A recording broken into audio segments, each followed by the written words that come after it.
Strong, so my spirit feels alive. I fed my soul, so I'm leaving here full. But I got room for Sunday dinner with the saints and the sinners. Some of them church members and some of them ain't.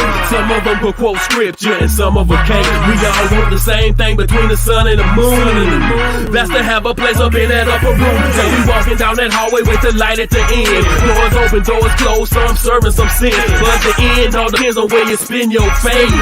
Because it's worth way more than you think. A man's strength lies in his ability to submit to the Lord. I get my soul on, my spirit's restored. Let's get on one accord and do the Lord's work. And life ain't a game, so let's stop playing church. Soul food, I got the Bible on my plate.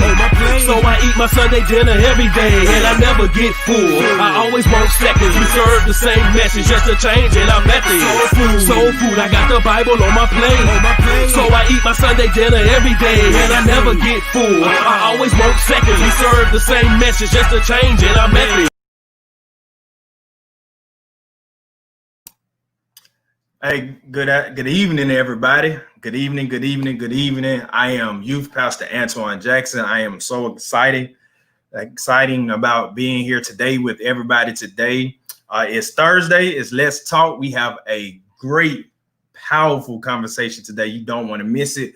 So before we get started, I need everybody out there in the virtual world, do us a favor. Go ahead and like it. Go ahead and share it. Go ahead and start your watch parties. Do whatever you need to do out there in the virtual universe. And let's get this conversation out, a much needed conversation. We are here to speak nothing but the truth. I got some good brothers that are here today. I'm going to let them introduce themselves. Then after that, I'm just going to give a quick word of prayer, and then we're going to dive right into it. So I'm going to start with Lawrence, and then I'm going to go with Jason, then Pastor Barnes. And then after Pastor Barnes, I'm going to let my brother Tyler end it off with the introductions of each other. I want them to introduce themselves. So go ahead, Lawrence. You start us off first. Hey everybody, what's up? Lawrence Nathaniel, founder of Black Lives Matter South Carolina, activist in the community, most known for the May 30th I Can't Breathe March in downtown Columbia, South Carolina. Go ahead, Jason. Thank you. My name is Jason Roberts. I am a 25-year law enforcement veteran. I worked several years with the Richland Sheriff's Department, Columbia Police Department, former police chief of the city of Eastover in Lower Richland, South Carolina. And I have just organized this group called Good Cops Stand Up. It's a nonprofit organization. It's in its infancy stage, but Good Cops Stand Up. Go ahead, Dre. I'm Pastor Dre, and I'm just saying, Dre, my primary focus now is doing my business interpersonal core consulting, dealing with the development of character development through social skill development, peer mediation, conflict resolution, parenting skills, and even diversity training. That's my primary role in this season, and yet I'm a kingdom man, and my desire to infect and affect change in our community via our people is my premise and my purpose in this season. Yep, on you, Tyler.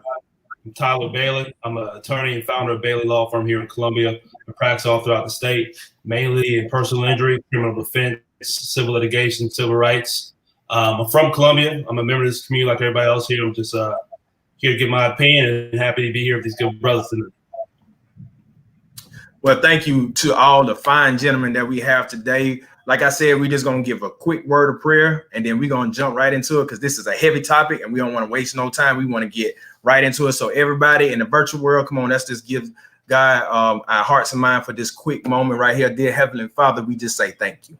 Thank you for allowing us to see another day, for this is the day that you have made, and we shall rejoice and be glad in it. Dear God, thank you for every individual that's represented around this virtual setting right now. Dear God, bless them. Dear God, allow them to just speak freely. Allow them to speak freely from their experience, from their heart, from everything that they bring towards to the table about this conversation. Dear God, we ask that you decrease us and increase your Holy Spirit. In Jesus' name we pray. Amen. Amen. Amen. Hey, like I say, I'm pumped. Y'all see the title.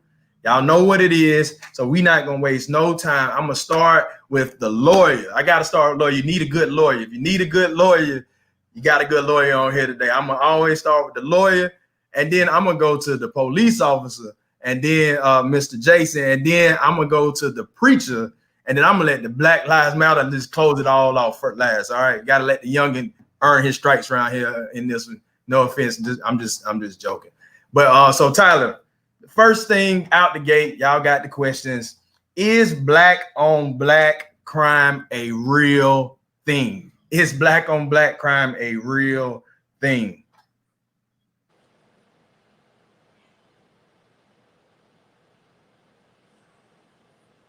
I take you off mute, Tyler. Take it off mute. Yeah, I was saying when I looked at the question, you got to ask yourself, when do people ask about black on black crime? It's only when there's a black person who's talking about being a victim of a crime, typically by the people who are in charge of protecting us, right? They say, hey, somebody's a victim of police brutality. Then they say, well, what about black on black crime? Well, that's like, yeah, of course, people in communities commit crimes against each other, right? But when the terrorists attack America, right, we don't say Americans kill Americans every day. It's a way to deflect on the true issue. So yeah, black people do commit crimes against other black people. White people commit crimes against other white people. Asians commit crimes against other Asians. Americans kill Americans every day. But when people raise, does black on black crime exist, or what about black on black crime, it's only used as a real way to try to deflect from the current issue. And so the real question, let's address the real issue about why most of the time black people, as you see on TV from Breonna, and then you got everybody else across the country who's been a victim of these crimes, right? And we can't deflect from the real issue. And I know we have good officers on here, and there's good officers across the country, but black on black crime should not be brought up only when it's us raising that we're a victim of another crime.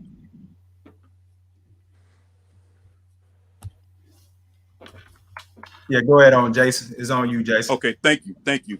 Yeah, coming from a law enforcement background and all of the events that's taken place here recently with the Black Lives Matter movement and the general statement of Black Lives Matter. I've often faced people would counter that with, what about black on black crime? And again, that's a total opposite, another issue. We do have a violence problem. We do have a crime problem, especially here where we live. But the injustice against African Americans versus what happens in the African American community, there's reasons why this crime takes place. There's roots to every problem, whether it's poverty or whether it's neglect. But to say that again, I agree with Attorney Bailey that again, to say that black on black crime, we don't say white on white crime, we don't say Asian on Asian crime. Crime is crime, and we definitely have a crime issue. That's good. Go ahead, Pastor Barnes. Go ahead and jump in there. Okay, my particular statement, I just follow suit with what Attorney Bailey and what Sheriff Roberts already said.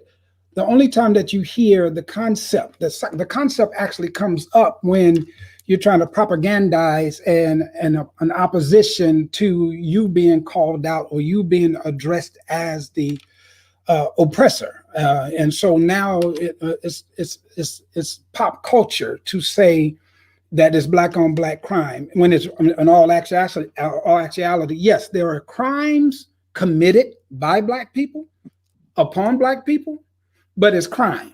It's like this, where there is no vision, this is my thought, the people perish. And so what has happened is, since we don't have or cast our own vision for our own people, for our own selves, the television has cast a vision of our own. And so what the purpose of that is to consistently tell us that we are fighting against, or we are killing ourselves when we're only 13% of the total populace of the United States. But this powerful 13% has the ability to change the whole structure. In order to dilute you from doing it, I will use the media, M-E-D-I-A, money earning devils, intentionally assassinating a generation for the purpose of casting us down within our own mindsets to where we feel devalued because of the the oppressive infrastructure and the lack of vision that we have for ourselves. And we place ourselves in a appointed place for those to be able to look at us or present a picture of us as though we don't care, because now we're saying Black Lives Matter. And so when we say Black Lives Matter, they're saying, no, if Black lives really mattered, why doesn't it matter to you? It does matter to me, but it's hard for it to matter to me when I don't value me. You catch that? When I see no value in me, it's easy for me to hurt you, because hurt people hurt people. So it's easy to hurt somebody that looks like me when we're all in this oppressive basket of mindset. So it's up to us to change the narrative of how we see ourselves. So I'll just launch out like that off the rip.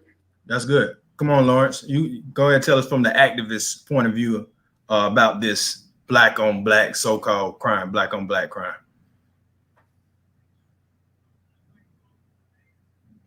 Take a step on me. Yeah, there you go. I always say if a white man steals a pack of Skittles. Oh, yeah, we can hear you. Can you hear me? All right. So I always say that if a white man steals a pack of Skittles, it's a crime. If a Black man steals a pack of Skittles, it's a crime. Crime is crime. Well, it doesn't matter what race you are, where you come from. Crime is just crime. It put a stigma on the Black community, especially when we say Black Lives Matter, and then we have our white supremacy groups and those like the Boogaloo Boys and those who oppose Black Lives Matter will use black on black crime against us. But it's really a system thing. It's a systematic thing. It's gentrification. It's the lack of resources. Like Pastor said, the lack of vision, the lack of value in ourselves and understanding. So yeah, it's not there. It's a myth. It's a myth that can be corrected once we break the system down and rebuild it up. And that can only happen when we rise up ourselves and understand to put value. And I think we're all in a consensus that it's really not a real thing. But the reality is it's real to some people. I'm going to say that again. It's not a real thing to us. But I'm telling you, I don't had extensive conversation with Caucasian brothers and sisters. I don't even have conversations with Black older Democrats that believe it is a real thing in to a certain extent. So with that being said, going to our next question, and I'm gonna let Dre take this off first, and then Nathaniel, you're gonna go second, and then Jason, you can go third, and Tyler, you can go last with it. How can the Black community destroy certain stereotypes that hurt our communities? Because I mean, at the end of the day, the reason why our white brothers and sisters say this, whether we like it or acknowledge it or not, it is some stereotype that is placed upon us, and that's why they feel like they can say this. So how do we, as the Black community, not cover up certain things, but destroy stereotypes? That's good. If that makes sense. Antoine, one thing that I believe that we have to do is look at ourselves honestly. Yeah. We have to take an honest inventory of ourselves, because we cannot excuse what has been done in the Black community, and we cannot disconnect ourselves from the Black community. I'll just stay in the spiritual realm. I won't stay in the church. I'll stay with the relationship of the kingdom citizens. Okay. And then I'll let the lawyer do his thing and the sheriff do his thing and the Black life. But in the sense of the spiritual realm, what has happened is, and some people ain't gonna like this, is too many of us have even pimped our own downfall for money. You know, when you got the faith-based initiatives years ago, they did us in because they gave us money to build family life centers and do this, that, and the other, and do things in the community. And many of us said we were doing things to fix our community when we were not. We were trying to build many kingdoms unto ourselves. So everybody come to me, I'm your savior. But then what we've done is our song has turned inside that we are better than the other. And we've created a crisis among the culture. We've created a crisis of gangs.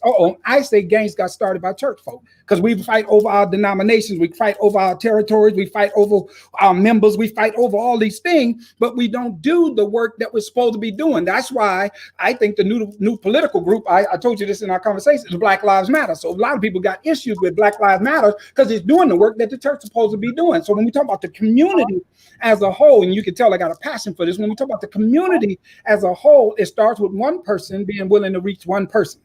And then to reaching that one person, you've got to be able to repent and say we were wrong. 2, father or mentor. 3, come up with a plan to better ourselves, schools, rites of passages, and things like that. We've got to put in the work. We've got to put our hands to the plow. Nobody's going to deliver us but us. Nobody coming outside of it. The system is not designed to fix us. The system is designed to pacify us or symbolize us. They'll take down some monuments. They'll give you a little, the NBA will come out and make a statement, but as long as you black boys keep playing and keep getting tatted up and give you the hair, as long as you stay on the plantation, as long as you keep doing what you're doing. So we have to take a level of ownership. I have to take a level of ownership. Pastors and leaders and mosques and whatever your faith is, whoever you say you are, be who you are and do what you say you do. Care for the poor, restore justice, fight the fight. And if you're not in the fight, get in the fight. That's what I offer right now. Go ahead, Lawrence. I love that you say that the Black Lives Matter has taken the place of the church. That's a whole conversation we can have. A lot of people don't like that. They mad at that. But you listen to a lot of preachers now, they preach more sermons about Black Lives Matter than the gospel. Wow. Yeah, that's good. Go ahead, Lawrence. Do I need to read the question again? You good? Yeah, and you bring up a good point when it's like that. Oh yeah, good. Can y'all hear me? I'm having a trouble on my end, I think. Yeah. There's a delay. No, we got you. Yeah, it's a delay, but it's fine. Go ahead. Okay, just making sure. All right. So when we talk about all right, cool. So when we talk about it and we talk about doing it ourselves, that means we have to take our city halls, we have to take our state houses, we have to break into the system, we have to fill our sheriff departments, fill our police departments with people like us. And that means actually breaking down the current understanding of communication, the lack of communication that's out there among our Black folks, our older Black men that fight against our younger Black men, our younger Black men that fight against our older Black men, our older Black women that fights against our younger people. It's a generational thing, and it's been a thing since the 60s, and it happened in the 60s. But I've been seeing more of it now of our older folks coming together. But I also talked to my pastor too about the lack of seeing the churches out there as we would see them back in the 60s and the 70s. We don't see them out there now. And some of them use the excuse that, hey, we got COVID-19. So, but open up for discussions. You have a congregation that needs help. As Pastor said, it takes one voice to change your community. And if you're that voice in that community, or if you know that voice in that church, just open that door to allow that voice in so those people can get a chance to listen, or allow for those people to come up with their own ideas, similar to like what we're doing in Casey is actually going to the community to find out what they want, what's the problems in that community. And once we identify the problems, admit the problems, then we can change that problem that's in that community. And it doesn't have to be always a government leadership thing. It's a ownership thing sometimes, where we can take ownership of ourselves. We can take ownerships of our own communities and our own apartment complexes. And we have those people that's out there, and they're just ignored by those that are at the top. Our pastors, mega churches, in some cases, our city leaders, because of the way that they look and because of the way that they dress. In the cases of like the Vision Walkers with Jason Belton, I worked on political campaigns. I had never seen a political campaign hire those who have saggy pants off the street, except Tom Steyer. And it flipped the way that campaigns work, because he allowed those voices to start coming in. And now those voices are taking ownership in their community. They're going out there and knocking on doors. They're registering people to vote. They're setting themselves up to run for office. And these are people who have been convicted felons. And these are people who have been thrown to the side and forgotten about. They're now stepping up and saying, no, we got to take ownership. So it's just about, you know, if you want to break the stereotype, we have to break it ourselves together. The media is not going to do it because they place it upon us. The white folks are not going to do it because they place it upon us. The system is not going to do it because it places upon us. Yeah, and that's good. That's good. And Jason, come from a law enforcement point of view. How can because you see it, you see it. And I'm gonna say the elephant in the room, and I know, you know, some people can feel that, but I'm just gonna say what's real. I mean, and Jason, you can tell me if I'm wrong or not, but it is us who you are locking up. And I might be wrong, but I mean, that's what they, you know, because I'm on the outside looking in, but that's what it seems like. So I'm not saying that it's right or, you know, I'm not saying that, but I'm saying from the law enforcement point of view, how can the Black community destroy stereotypes that hurt our community? What's your thoughts about that? You know what? The only true way to fix a problem is first admit that there is a problem. Absolutely. We have too many leaders that aren't willing to say we have a problem. Yeah. So and let me go back real quick, because when I was growing up, one of the things that influenced us was our music, the movies that we watched, and the people, the guys we hung out within the neighborhoods, the OGs, if you would. And so those were our role models. And so at this point, when you look at the music that our kids are listening to, when you look at the movies and the TV, and one example back when Boys in the Hood came out and Minister Society, I don't know of many guys in the hood that didn't want to be like Old Dog.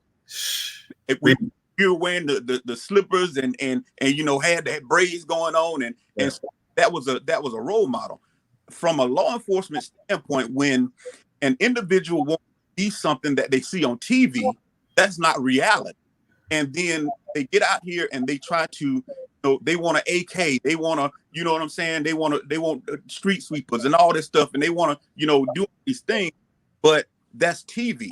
And so we got to bring people back to reality. We have to get our young people to realize that that is not reality. That is, you can't, and I call it the PlayStation generation, where you think that you shoot and kill people and mash a button to reset, and it doesn't work like that in real life. In real life, what's going to happen is I'm coming to get you. I'm going to have to handcuff you and arrest you because you just killed another person's child. And then you're looking at me like, what did I just do? And so we need more positive role models. And it starts, I'm gonna say this. It starts with the community, but we must partner with law enforcement. Law enforcement and the community must walk hand in hand, one step in step with one another to fix these issues. Things are different now. And so there's a lot of officers that are on the forces now. They have that old school mentality, and that good old boy system that has to go. It's not going to work with just this generation, and this generation is not putting up with it. Yeah, that's good, Jason. One comment saying from I think that's Jamal Bradley. He says the behavior has been engineered, and I totally agree with you. I totally agree with you, Jamal. That is fact. So Tyler, from the legal point of view, because we know that it's one thing from, you know, Jason taking it, you know, in the streets and he's arresting people, and then he gets them in the holding, you know, cell with blase.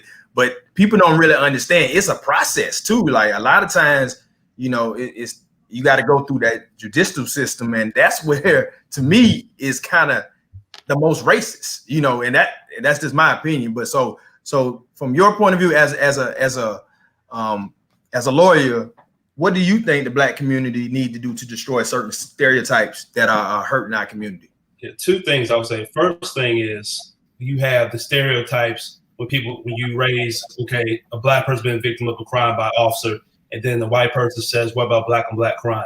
That right there is really just a deflector, as we already said. So that's truthfully not a real issue, all right? There's white on white crime, there's Black on Black crime, there's Asian on Asian crime. I practice all throughout the state. So if I'm in Lawrence County or Pillsbury County, I see the same drug dealing, the same crime going on, but it's not Black people, it's white people, right? But what you see on TV and what you hear is Black people, we gotta get our communities together. We're the ones killing each other. We're selling drugs. That all is really defamation in my book, that the media is portraying to the masses that that's all we do. And we got a lot of good things going on in our communities, and there's bad things going on in other communities. So that's one part of it, right? So there's a I believe a deliberate effort to make, unfortunately, Black people look like we are always just committing crimes against each other, and we're always selling drugs and things of that nature. And the second thing is, crime, for what I see, is a socio-economic problem, right? So if you look at the history of the country, right, in New York, you had the mafia, right? They were immigrants coming here, and they were committing crimes against each other because they were trying to rise economically. And they turned to crime because they felt like there were barriers for them moving up. Black people have been redlined for generations, right? And so that's why crime is prevalent in our community, because there wasn't opportunity to get jobs. There's no opportunity for housing. You fight for your country to come back. You can't get a VA loan to get a house, right? So people turn to crime.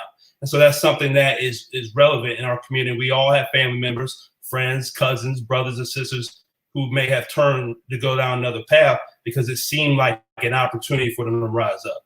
So, but we got to stop that. We got to understand that, there is another route to move up in life, and you don't have to turn to crime. You don't have to kill your brother or sister. But to say that the stereotype of Black on Black crime and that we are the only community out here who has problems, that's a myth. Because I'll tell you, if I'm in court in Lexington, if I'm in court Pillion, in some of these areas, you see the same trifling mess that you see in Richland County, right? But you just don't see. It's not on TV as much, it's not talked about as much because the images, we're the only ones with the problem. Yeah, I totally agree. And bro, the key word I heard from you is defamation. And then I would add another word to it is propaganda.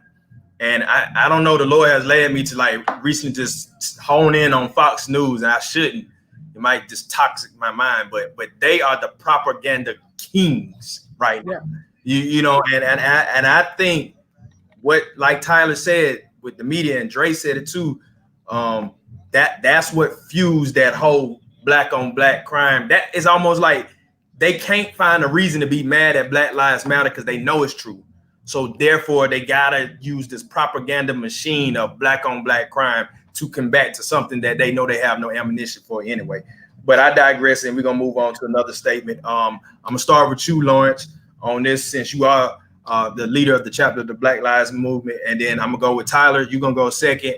Dre, you're gonna go third, and Jason, you can end us off. So, and this has something to do with we basically talking about. Do you believe in systematic racism, and do you see it in your individual profession? So, I mean, that's an obvious question, but I think it needs to be discussed though. So, do you believe in systematic racism, and do you see it with your individual profession? Oh, yeah. So,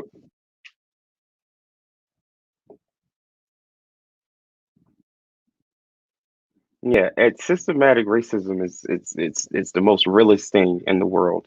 It's the thing that we have to fight. A lot of us go towards individual racism when it's systematic racism that needs to be fixed in order to stop the individual racism from getting in there. When we talk about systematic racism, that's our healthcare industry, our healthcare that is set up against us, similar to like Nikki Haley, and taking hospitals away from rural areas like Bamberg and like Fairfield County. Gentrification, especially when you're taking two groups of mindsets and connecting them together that have different visions and different understandings about each other, which ultimately will raise the crime rates in communities. You have things like environmental justice, like Denmark, South Carolina, who's dealing with a whole water issue down there. So systematic racism is real. It's built in the DNA of America. It is weaved in our Constitution, even with the 13th Amendment. And I think Jamal said that in the comment section there, with the clause of modern day slavery today. But if you want to say, do we see it in our profession? Yeah, you see it every day, especially in a majority white profession, like the Democratic Party or the Republican Party. You see, especially if you're behind the scenes, you get the chance to see how they actively are setting things up against the community. And you see that it's not right in some cases of when gerrymandering come into place, and when our politicians are focusing on issues outside of South Carolina when they should be focusing on issues within their district. So yeah, and in order to break the systematic racism, you have to break the current system today. And that means you have to be in people's faces, out on the streets, knocking down their doors, just making sure that you are inundating yourselves within those rooms, because you don't know what's going on if you're not in those rooms with the sheriff officer. You know what's going on if you're not in the room with the city council or county council. You have to be in the room with them in order to break that system of systematic racism today. Yeah, go ahead, Tyler, jump in there. I see systematic racism every day in my profession. I mean, first, I'll just say, like I said, I'll go all over the state. And for example, I was in, I think, Cherokee one day, show up, and they said, lawyers this way. And I try to go with the lawyers. Bailiff pushed me, say, hey, the judge will be out to call you and plead guilty later. First thing, because in his head, bias so ingrained in him, he sees a black man in court with a suit, he must be about to plead guilty for a case, when I was actually the attorney representing a white person in court that day. We always say in personal injury cases, the most valuable case is usually a middle-aged white person if they're injured, because the jury values that person's life more than somebody like Breonna Taylor, who just got her $12 billion settlement, which was the highest ever for a wrongful death case of a black woman. And even looking, that number is not even, I hear that number, it doesn't even seem like that much money. Honestly, for some of the cases I hear from people who get hit by trucks and things like that in this state. And usually it's race. Jury verdicts are low for black people. And then you have another thing, a lot of times we're scared of the judicial system, so we don't want to participate in, if there's jury duty, you try and get out of jury duty. So now somebody's left up for a criminal case or a civil case, and the majority Caucasian jury. So in the legal profession, systematic racism is a real problem. I think we need to show up, like Lawrence was saying, in every area, in sheriff's officers, talking to them, talking to politicians. But another way we need to show up is in the legal system. And by showing up, it's just participating in it, all the way participating in it. Whether that's jury duty, if you have a case, bring your case. Come to court as you are. Have your own opinion. Because if we're not there in those jury deliberation rooms, we're not standing up, and more racism that everybody has in their head, it's going to affect jury sentences, it's going to affect jury verdicts, and we're going to continue to have the same problems that we're having. That's good, bro. I totally agree with you, and I hope everybody in the virtual world is soaking this in. Dre, go ahead. I want to thank you first, man, for even pulling this group of brothers together, man. Everybody's keeping it gangster and just being honest about the process, man, that is before us. And so when you ask the question, does system racism still exist? This is in the very fiber of America. It's in the very fiber. It was from the beginning, when we start talking about a theistic point of view as far as worldview and theology, and talking about God created man and man was good in his image and in his likeness, that was the general populist view of the whole world. Everybody adopted that. Then came Constantine, the Roman rule, and then came the European version of church, who co-opted the theistic view of the world and made it theirs. And then making it theirs, you wipe out the fact that the African American or the African who is in America is not considered human. Oh yeah. So everything that was written, you talk about the preamble, the Constitution, all those things were not written with us in mind, because we were property. We were 3/5 human, and still not seen as intellectuals, not seen as, a matter of fact, they done a number on us so bad that the church adopted their system to oppress the people in the church. So the people in the church can't even live and do justice and do the work of the Lord, because we're so busy trying to be faithful to the system. So as it is in the natural, what you're saying, as it is in the natural, so it is in the spirit. So what you see happening outside, fighting the political powers that be, is happening in the churches too, because that same systemic racism has made its way into the African American church. systems and not the kingdom system. So yes, it coexists. Yes, it still exists. And the only way that it can actually, to me, be broken, as I see it in my mediation or my advocacy with young people and going into the prison systems and communicating and trying to help brothers to grow out of this mindset. Man, when you go in there, it's us in there, and they got us in the jail. Watch this: we run the jails, not the guards. It's the people in the jail. So somehow they've made us feel comfortable being locked up because you're the man in jail. That's good. God, man. So it's a you talking about bamboozle, you talking about led amok, you talking about led astray. It's a whole mindset. And if you look at it, and I like what Lawrence was saying, I like what Bailey was saying. So we've got to do it in our lanes. See, this is the thing that has to happen. This is a co-op right here. This is a corporate move. This is a collaboration. And we have to do this out there in the streets. Now, when it comes to Black Lives Matter, I might not be in the streets. I might not go do that, but I got to do what I got to do. You understand? And Bailey got to do what he got to do. And if we all do it with a focal in mind, you can change that thing. You can break that thing. You can do something else. Well, that's good, bro. I love that, man. You spoke some bombs, man. That's real good. Jason, go ahead and tell us from your profession, from the law enforcement profession. How I know you see it a lot, but give us just a little peek inside your life, how you see systematic racism and how it plays out on your job. You know what? And the question about, is systematic racism real? It is real. It's been real for years and years, and it's more real even today because now we're seeing it. It's being videotaped. You understand? Our young people have these cameras, they have these phones. People now have recording devices in their hands where they're getting evidence of it. This is not new. This has been going on for years and years and years. Back, one of the things that made me want to get into law enforcement was the police officers and the deputies back when I was 15, 16 years old treated us like crap. They treated us like crap in the neighborhood. They treated us like we were nothing. They talked down to us. No, it was so disrespectful. And one of the things that I always said was, you can't change a system on the outside of it. You have to be inside of that system to fix it. Well, I got into law enforcement. I started at 21 years old. I got hired by Alan Sloan, who was known for saying keep the ends out the mall. He made he made news way back in the day by that. But this man hired me. Now it was God's doing. I got on at the Richland County Sheriff's Department, and unfortunately, what I've seen, I wish that I could unsee some of it. Now, I've always been the type person, if I see something wrong, I don't care who you are. If you're doing too much, I'm gonna go grab you. Hey, man, you doing too much. Get off this van. All this extra punching and all the rest of that stuff. This been going on, okay?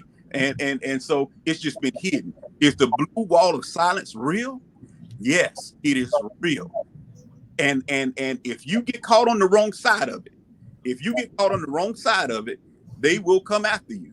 They came after me. And I'm not going to get too far into details right now, but I actually have a federal lawsuit pending against Richland County Sheriff's Department in the City of Columbia because I stood up for a domestic violence victim.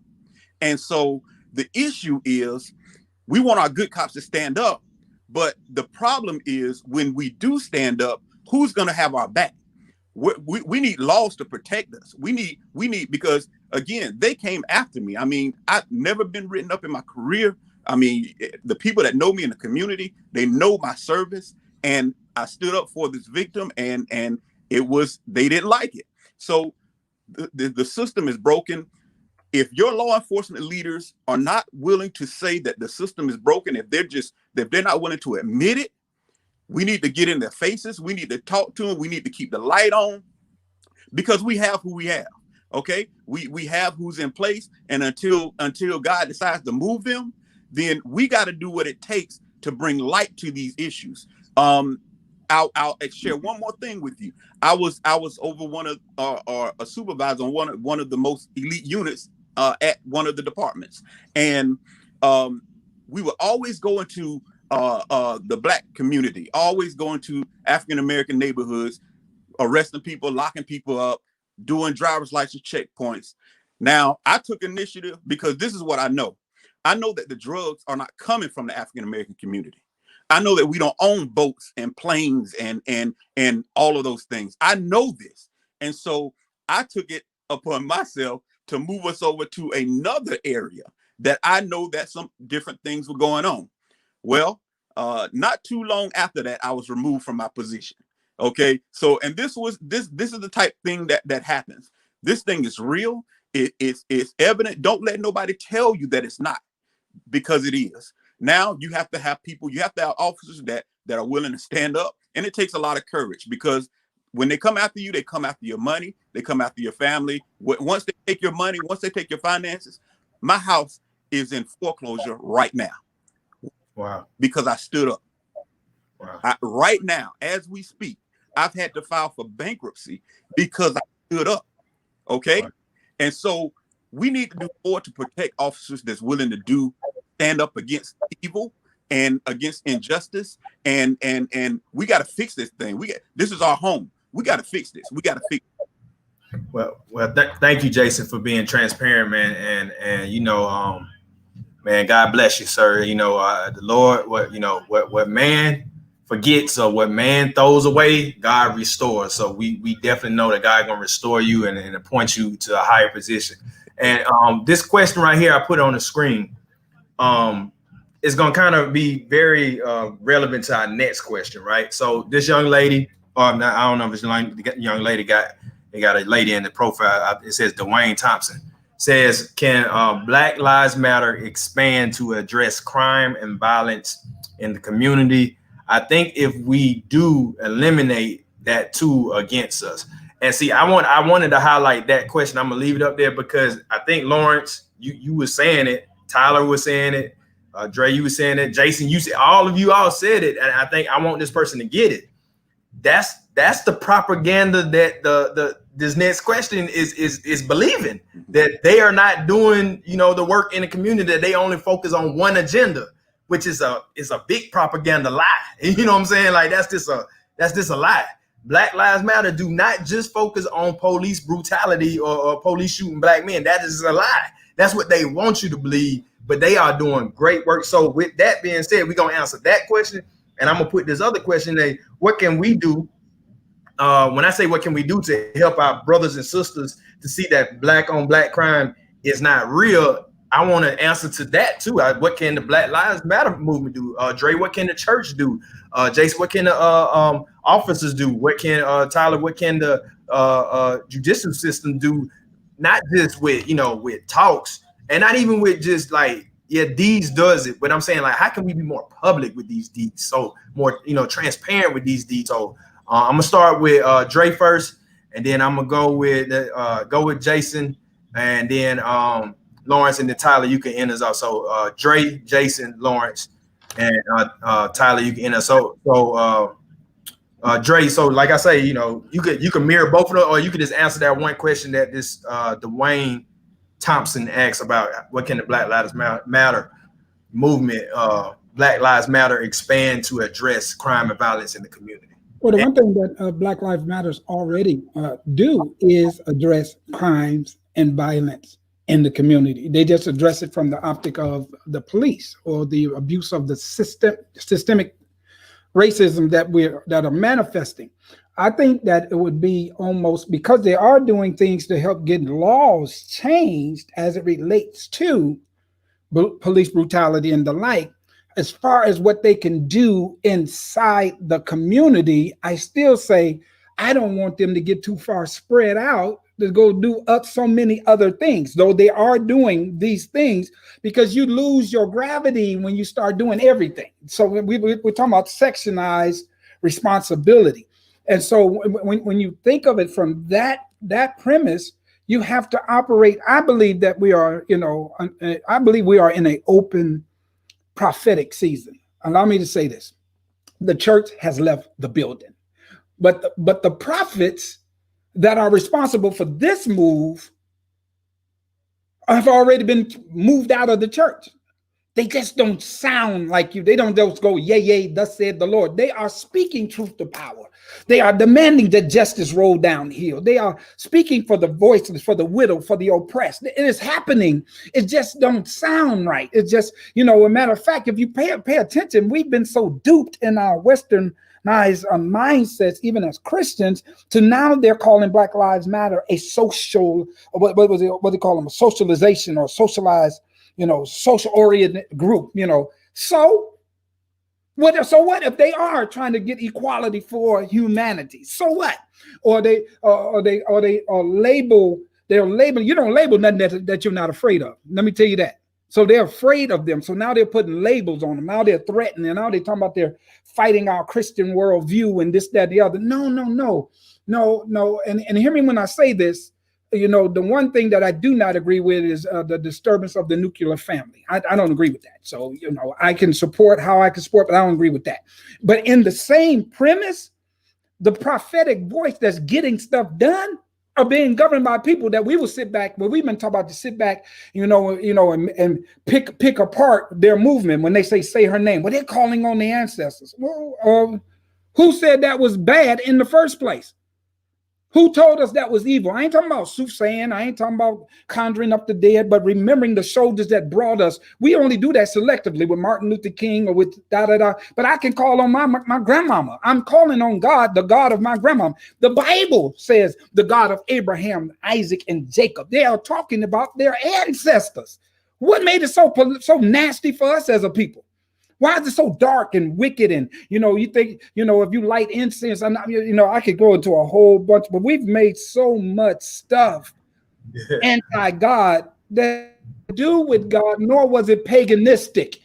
It was our people. It was our roots. It was our identity, but they made everything about us so damnable, so weak, till now we follow a worldview that ain't even ours, ain't even biblical.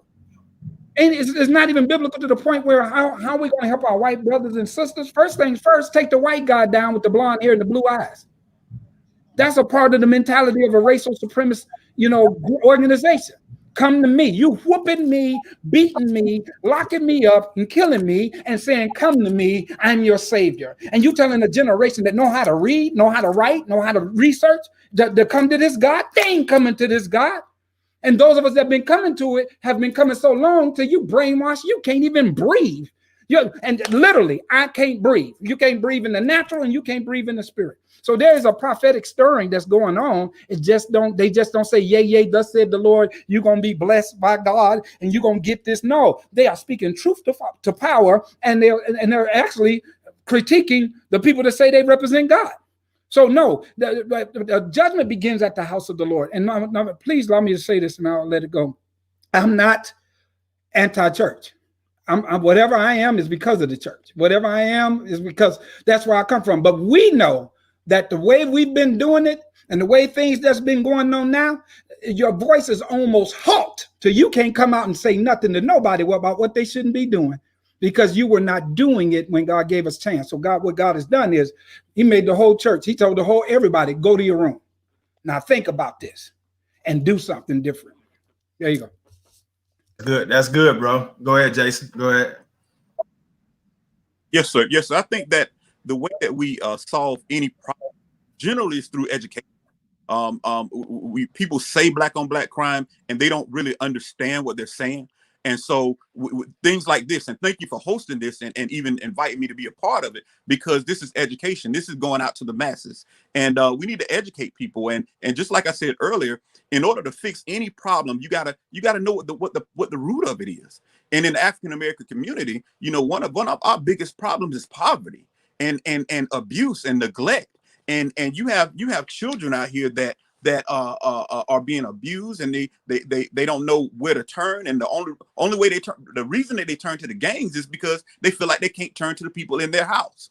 And so that's one of the things that we have to educate. We have to get out and do the work. The church, law enforcement, these different movements, we have to work together in unity. Division, as you know, a house divided cannot stand. We need more unity between all of these different organizations and divisions that's going on. But from a law enforcement standpoint, we have to admit that we've done it wrong. We've made a lot of mistakes. We have to admit that. We have to. And until that happens, no, the problems are not going to go anywhere, because people see it. People know when you're sincere. They know when you're just doing it for show, and they know when you're sincere. And as a law enforcement officer and as a law enforcement professional, we have done a lot of things wrong, and we have to fix it. How do we fix that? We have to integrate back into the communities. And there's several ways that we can do that, but we have to win back the trust of the community. Yeah, that's good, Jason. Thank you. Go ahead, Nate. Lawrence, I'm sorry. Yeah, so when we talk about Black Lives Matter and not weaving ourselves out, a lot of people always get Black Lives Matter confused with the national organization. National organization is not a local Black Lives Matter. So we don't have the millions of dollars or the hundreds of thousands of dollars to actively do all this work. So we have to count on our local organizations like One Common Cause, like the Social Justice Network, like our church, to depend on them to help us out with some of these things, because we can only do but so much. And realizing that Black Lives Matter across the nation are mostly now run by younger people who are still learning this street, who are still getting their stripes on the street, who is still developing that same understanding while fighting. So you have to look at that one too. Who says that there's an organization that's already currently out there that's focusing on policy? Why can't Black Lives Matter just amplify that policy that they're working on if it works for us? If you're seeing an organization out there already out there feeding the community and doing community work within that community, you don't need Black Lives Matter there. Black Lives Matter can focus our energy on something else. And that's what it's about, us working together. But it's that territorial thing that some of us have. We have a territorial issue among ourselves, and it comes in the place of our system, Jim Crow, the white man, KKK, the government. They all set that up so we can be trapped in our own minds. And if you have to question, why can't BLM do this? That's good. Come find out why. That's good, young man. Slavery, the ultimate systematic, thing that started it all. So yeah, go ahead, Tyler, end us off with that. Yeah, I think the question was, how do we address when somebody says, what about black on black crime? And I would just take a playbook out of President Trump when he says fake news. I mean, at the end of the day, when somebody says, what about black on black crime? The answer to that question is more white people kill white people than anybody, all right? Because they're the majority, we're a minority, all right? So yeah, more black people, there is black on black crime that takes place, right? But there is more white people killing white people every day, right? Just go ahead and address it with the words, use your words. And then let's direct the issue back to what the real topic of discussion is. And then the other thing, I mean, I'm not support Black Lives Matter. And I don't think there's anything wrong with having a mission, right? It's sticking to your mission. I mean, I'm not a pastor, but I know that Jesus wasn't able to pray for everybody, right? There was times he was able to pray for everybody.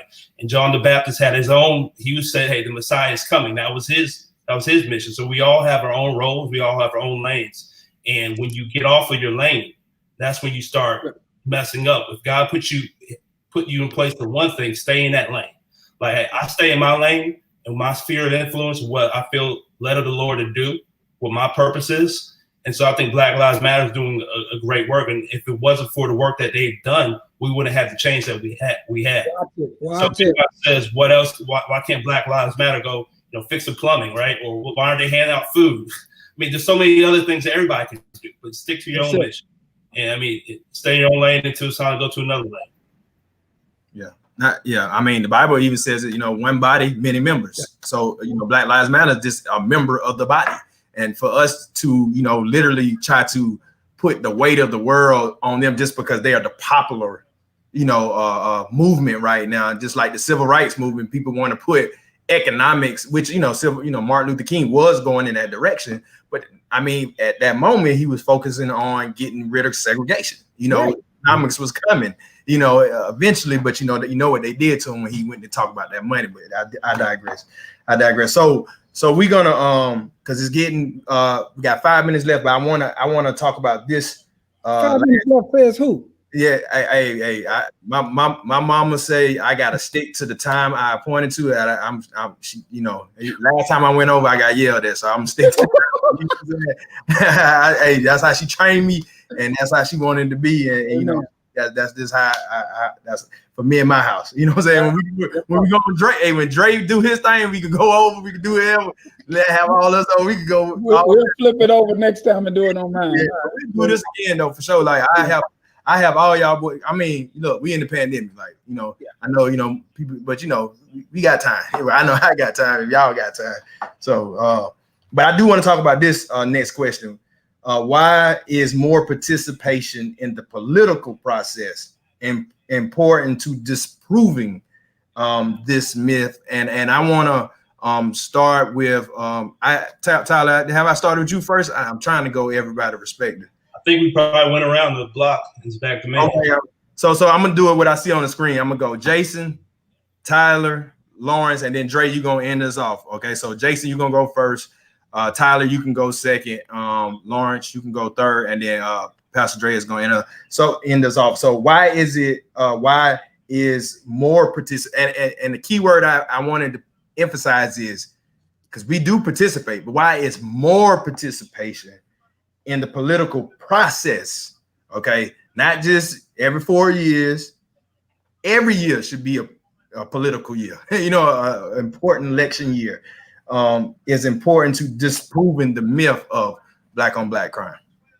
You know what? If I'm very blunt, I'll say it like this: if you don't vote, you don't matter. If you don't vote, you don't matter. And these people that are in office, that's what they work towards, your vote. They know who the voters are. They know the demographics. They know who's going to vote for them. They know who's not going to vote for them. They have teams and teams of people set up to investigate who's going to give them a vote and who's not going to vote for them.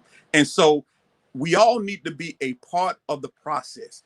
Get involved. As you guys know, I threw my name in the hat and I ran for Richland County Sheriff. And the one of the reasons that I did that was because I know we have to take initiative and get involved. I don't believe that any elected official should run unopposed. Somebody should always challenge them, because what it will do at the end of the day, it'll challenge them to be more accountable. It'll challenge them to do their job better. I believe this. I believe because I did put my in the hat, I believe that a lot of issues came out that may not have come out before. And so there's some things that they do very well. Don't get me wrong. This is not a hate session. I'm not that type of person. They do some things very well. They lock people up very well. Okay. but the other end of it is we need to do more of community building and relationship building. And that's different. It's different now. It's different than it was 15, 20 years ago. And so we always have to be willing to pay attention, but you must be involved in this process, because that's how you hold your elected officials accountable. I agree. That's good, bro. Go ahead, Tyler. Yeah, I think it's really, really important for us to be involved with the political process by not just voting, but showing up to meetings, right? Making sure that our issues in our communities are known by the people who are elected to govern over our communities. We need to show up. If we get a jury summons, we need to show up to jury duty. We need to call when we hear about something, or you know about something, call your local official. All right, get on social media. If there's something that's not good, tweet about it. Talk to your friends about it. I mean, the political process is more than just voting. And, you know, I think it really does a disservice to our community when people say every 4 years, right, we need to make sure this is most, you know, the controversial election ever, right? Or we need to get out there and vote. And then the next year, we're not encouraging the same activism in the political process. In our local communities, we got to be active every day. We need to pay attention. Look at the policies that are being set forth. All right. I mean, you have city council, county council, You have the state legislator. Please do go vote. You do need to vote. You got federal, right? You got national elections. But the political process is more than just voting, calling, making sure that our issues are always on the forefront of people's minds who are in charge of governing us. And then if you don't like it, hey, you can go run. You can run for something too. Political process is a whole gamut. It's making your voice known. It's giving money to candidates. It's becoming a candidate, and it's getting out there and voting, and it's serving on juries as well. So there's like 5 different things you can do to be involved every day in the political process, and we need to do that. PTA, PTO, all that's political. Everything. Yeah, yeah, that's good though, bro. Go ahead, Lawrence. Yeah, so I ran for United States Congress, first African American in my district and the youngest in my district to ever run. That was District 2. While running, it's I can't sit here and tell Black people to vote yet until they can understand the reason why they're voting. Right now, as Tyler said, we push it every 4 years. You know, it's important. This is the most controversial election. This is the most important election. If you don't do it, your life depends on it. And this election, when in actuality, our life depends on our local elections. Those are important elections. We glamorize our presidential elections, and then the energy is gone, the money is gone, and it doesn't flow down to our local elections, which means that it's lack of communication and lack of resources. Then we also have to look at it. A lot of people in this movement, they don't trust politicians today. And they especially don't trust Black men or Black women who are running for office and popping up at political events and things like that. Why? Because why are you there? Why are you trying to get at the table? And sometimes it's hard to bring those people around. Just invite them to the table with you. You have opportunities to build a platform on your campaign to say, lead this community with me, help me. If you see a boy out there that's sagging down just because you're running for Congress or city council, take that young Black boy and bring him in because he has friends in the community that can vote. Another thing is making sure that we're teaching our kids when they're getting into high school what voting means to them. When you're elected, making sure that you have that communication. One of the things that turfs Sheriff a lot is that it's a lack of communication in the community. There's a lack of understanding in the community. You know, it's you have problems in your sheriff department that you need to acknowledge. And I mean, the best way to reach people is not digital, because we're a rural state. The best way to reach them is by their mailboxes. So why not do monthly letters with the county so everybody knows what type of programs and things that you currently have today? Because sometimes they have these programs already in place. They have these policies already in place. We just don't have the communication or knowledge enough to knock on their door and beat it down to make sure they're being held accountable, make sure there's transparency. That's why I believe that we need all these activists here in Columbia today around Richland County to sit down, all the leaders to get together to sit down and say, what the heck can we do to actually make a change? How can we get Sheriff Lott to put our policies in place? How can we get Steve Benjamin to make sure that we can move our city, to make sure that we can refund our community in a way that it works for us? That Allen and Benedict Court area remains not affordable housing, because a lot of people get confused what affordable housing is. $900 in rent is not affordable right now for an average household. What affordable housing is just a way that you are now just gentrifying the community and to make it seem like you're on their side. No, we need more low income housing, income-based housing, so that way people have an opportunity to grow and programs within those houses. But you can only do that if you have people with that same vision and that same mindset. But you also have to make sure that when they get into office, that you're holding them to the fire, because a lot of them will lose their way. And that's what happens, especially when they stay in their seats for far too long. That's why I'm all for term limits, but it's about trust and understanding. If you want your voices heard, make sure that November 3rd is not your stopping point when it comes to voting. Midterms are coming up. That's when we can flip this whole state of South Carolina. We have our local election, county council, and mayor elections that take place in 2022. That is the time for you actively right now to get your name out there, to get your voice out there, to make sure that you can be heard. That's the way that you can do it. But make sure that your voice is on the ballot by voting. Yeah, I hear your heart, bro, and you know I'm definitely, you know, we supposed to get together a long time, but God time, and though we gonna make something happen, especially when this pandemic over with. But yeah, he's totally right, man. And before Dre go, just like he said with the housing thing, for everybody out there in the social media world, go look who over Hood. Go look who Donald Trump appointed over Hood, and that'll tell you everything you need to know about why it's important to just not vote, like you say, in November, but just, you know, we got to do better. All right, Dre, end us off with those thoughts, man, about the political process. Why is it so important that we get more engaged? I just hit Bailey and Lawrence up a friend request on here. I want to communicate with you guys. Continue. I'm already connected to Lawrence, to Jason. So I want y'all to hit me up. But check this out. When we talk about getting our people more involved, everything that's been said is accurate. Everything that's been said is precise.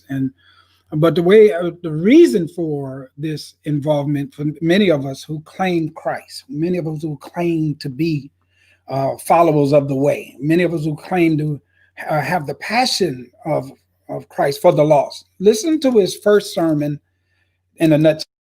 Very first sermon. He opens up the book in Luke 4:18. Everybody don't ascribe to the Bible, but they will all ascribe to this particular text. Watch this.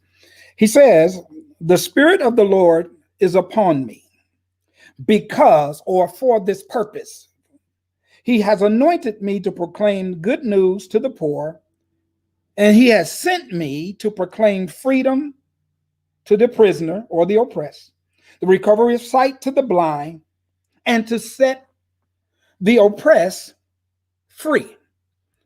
I can't just do that by praying. I can't just do that by speaking in tongues and shouting and running around the church and showing off my socks. I can't just do that from that auspice. That is a go ye therefore commandment as well, and speak on the plight of the poor. You know, and you can use all your streams of influence, as Bailey said, all your means of influence, but there are some political seats all the way down to the school board, man, always down to the, my boy Cody ran for a seat. And Cody didn't plan to run, but changed the narrative, and he sparked something. You know what I'm saying? Now everybody go, who's that young cat? Now he's working with the young lady that beat him. You know what I'm saying? To help her get into the seat. Those type of things have to happen, and there is a generation.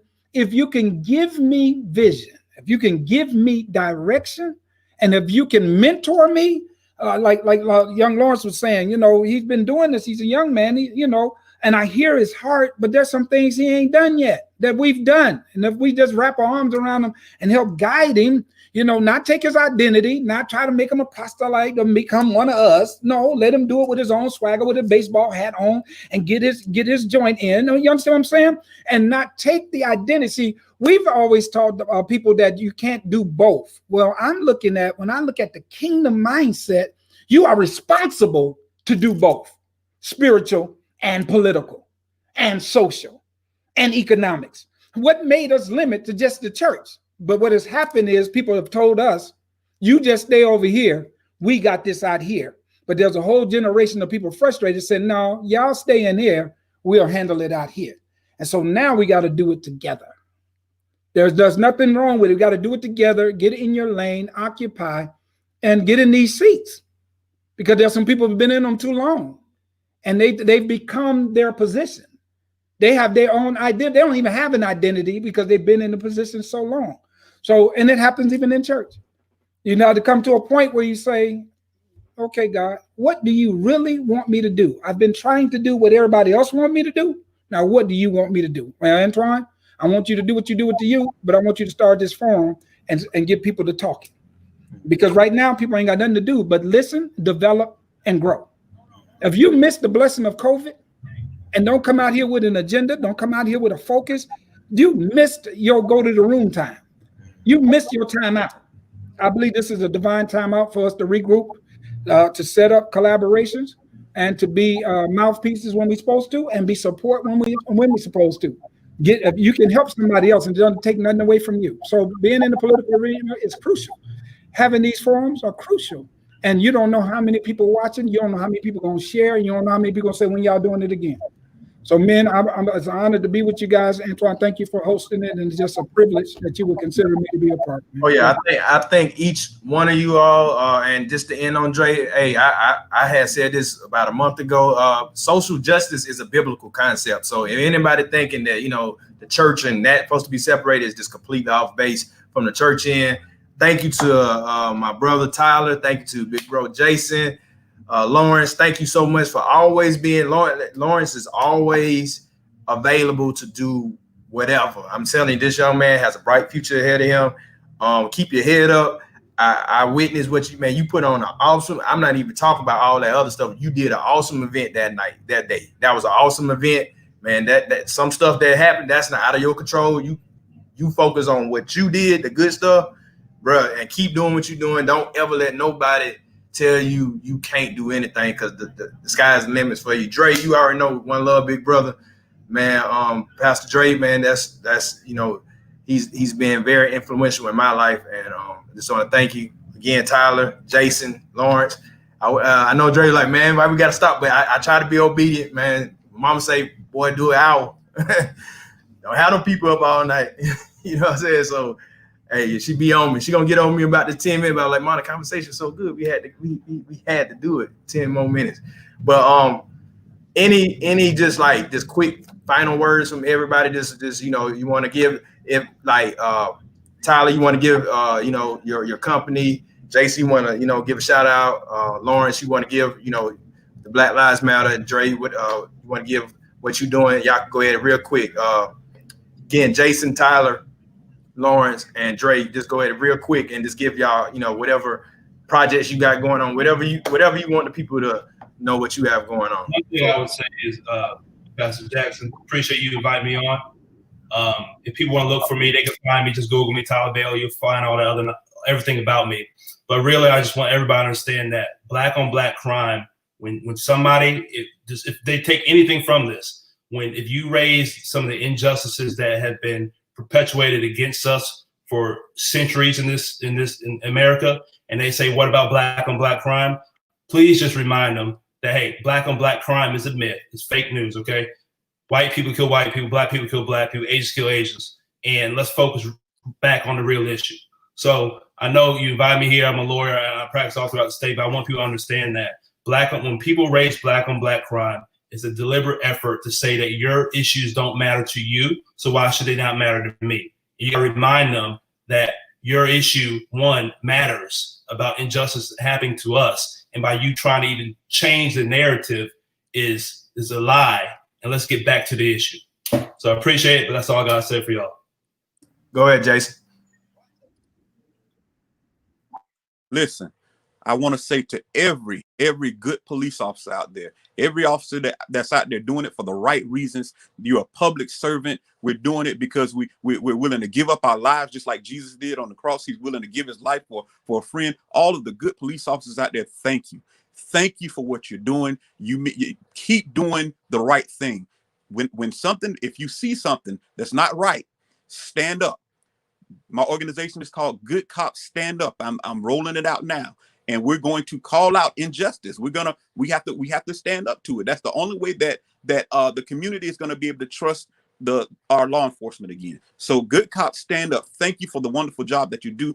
Please report anything. If you see an officer doing something he shouldn't do, report it, and stand up. We need you right now. And again, the organization is just now being put together. It's called Good Cops Stand Up. I can be reached at goodcopsstandup@gmail.com. And so I look to do a lot more work in the community with this organization. All right, go ahead, Lawrence. I just got get involved, stay involved. Make sure that if you want to bring actual systematic change, that you're going to vote on the 26th.